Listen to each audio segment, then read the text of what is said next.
Hello and welcome to crypto boom signal again. तो आज मैं आपको बताऊंगा कि जो बिटकॉइन का प्राइस है वो स्टॉक टू फ्लो रेशो के अकॉर्डिंग 1,85,000 के लेवल को टच कर सकता है इस बुल रन में। ऐसा क्यों? इसके लिए हमको समझना पड़ेगा कि स्टॉक टू फ्लो रेशो क्या होती है। देखिए, सिंपल सी बात है। अगर मैं गोल्ड की बात करूं तो आज तक मान लीजिए जितना भी गोल्ड खुदाई से निकला है, जितनी उसकी माइनिंग हुई है, मान लीजिए वो 100 तोले है, वो हो गया स्टॉक। और फ्लो का मतलब है भी एक साल में कितना निकलता है। तो मान लीजिए एक साल में निकलता है 10 तोले, आज तक निकला है 100 तोले, डिवाइड बाय जितना एक साल में निकला मान लीजिए 10 तोले। तो इसका मतलब है 100 को डिवाइड से 10 करेंगे, स्टॉक को फ्लो से डिवाइड करेंगे तो 10 साल लगेंगे मुझे आज की 100 तोले की सप्लाई के बराबर आने के लिए।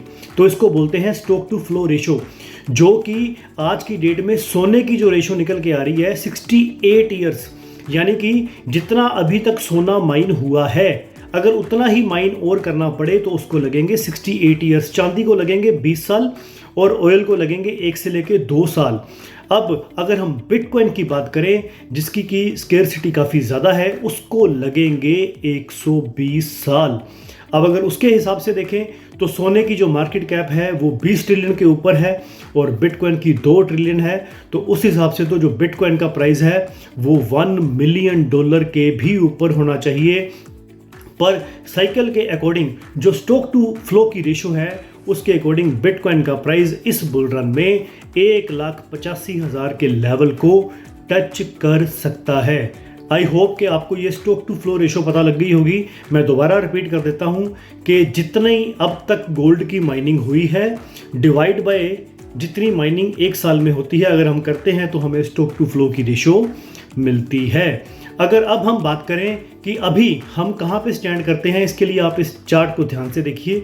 ये चार्ट है गोल्ड और बिटकॉइन का चार्ट। गोल्ड ने अपना ऑल टाइम हाई लगा लिया है, बिटकॉइन उसको पक्का फॉलो करेगा क्योंकि ये दोनों ही स्केर्सिटी जो है इन दोनों में स्केर्सिटी है। और अगर गोल्ड अपने ऑल टाइम हाई की तरफ है तो बिटकॉइन भी अपने ऑल टाइम हाई की तरफ जाएगा।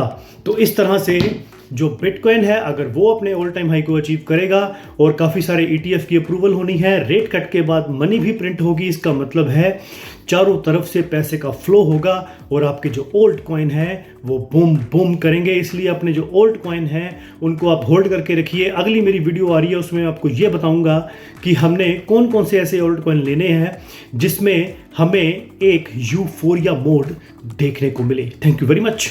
Boom boom.